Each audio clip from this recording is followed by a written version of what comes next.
சட்டமன்றத்தில் இன்னைக்கு பிச்சையை பற்றி ஒரு விவாதம் நடந்திருக்கு. நாங்கள் தான் பிச்சை போட்டோம். யாருக்கு யார் பிச்சை போட்டது?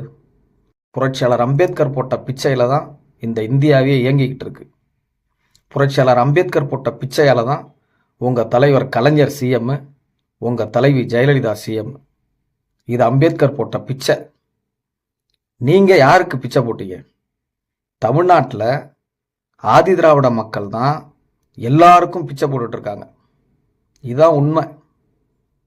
வட மாநிலத்தில் இருக்கிற எல்லா அரசும் ஆதி திராவிட மக்களுக்கான சிறப்பு உட்கூறு திட்ட நிதி, ஸ்பெஷல் காம்போனன்ட் பிளான் அப்படிங்கிற அந்த திட்ட நிதியை முறையாக ஆதி திராவிட மக்களுக்கு பயன்படுத்திக்கிட்டு இருக்காங்க. இந்த 60 வருஷ ஆட்சியில், நீங்கள் சொல்கிற இந்த திராவிட ஆட்சியில் சிறப்பு உட்கூற திட்ட நிதி முழுமையாக இந்த மக்களுக்கு பயன்படுத்தப்பட்டிருக்கா?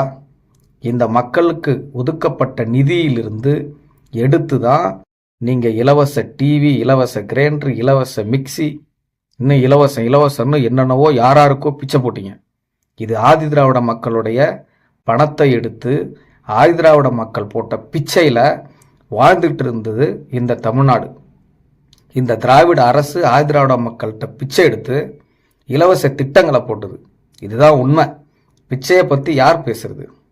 இந்த மக்கள்கிட்ட இருந்து பிச்சை எடுத்து செஞ்சீங்களேன்னு கேட்டால் உங்களுக்கு கோபம் வருது. வன்னி அரசு கேட்டார்ல, நாங்கள் 4 எம்எல்ஏ இருக்கும்போது நீங்கள் என்ன பண்ணீங்க? எதுவும் பண்ணல.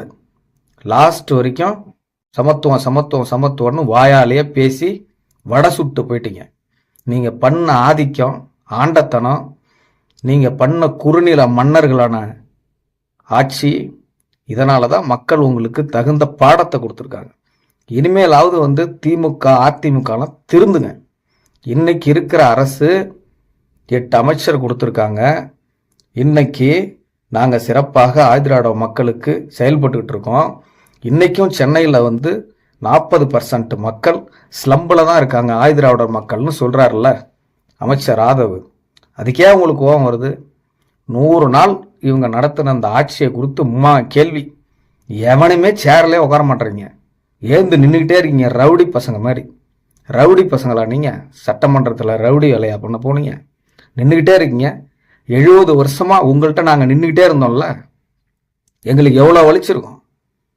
இன்றைக்கி உங்களை 100 நாள் ஆட்சி, இந்த ஆட்சியை எதிர்த்து கேள்வி நீங்கள் கேட்குறீங்க, ஆவேசப்படுறீங்க, கோவப்படுறீங்கல்ல. 60 வருஷமாக நீங்கள் திருடி தின்னீங்களே, கொடுத்தீங்களே, ஆதி திராவிட மக்கள் காசில் பிச்சை எடுத்தீங்களே, இதை யாரும் கேட்கக்கூடாதா? உங்களுக்கு மரணடி இனிமேல் மக்கள் கொடுக்க தான் போகிறாங்க. நீங்கள் பார்த்துக்கிட்டே இருங்க. இன்னும் உங்கள் திமிர்த்தனமும் ஆண்டத்தனமும் குறையிலன்னா தமிழ்நாட்டில் இருக்கிற இடம் தெரியாமல் நீங்கள் போக போகிறீங்க. இதான் திமுகவுக்கு நடக்க போகுது, வேறு எதுவுமே கிடையாது.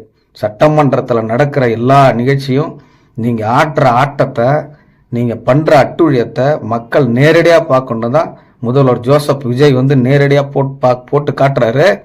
பார்த்துட்டு தான் இருக்காங்க மக்கள். பார்த்து இனிமேலாவது ஒழுங்காக நடந்துக்குங்க.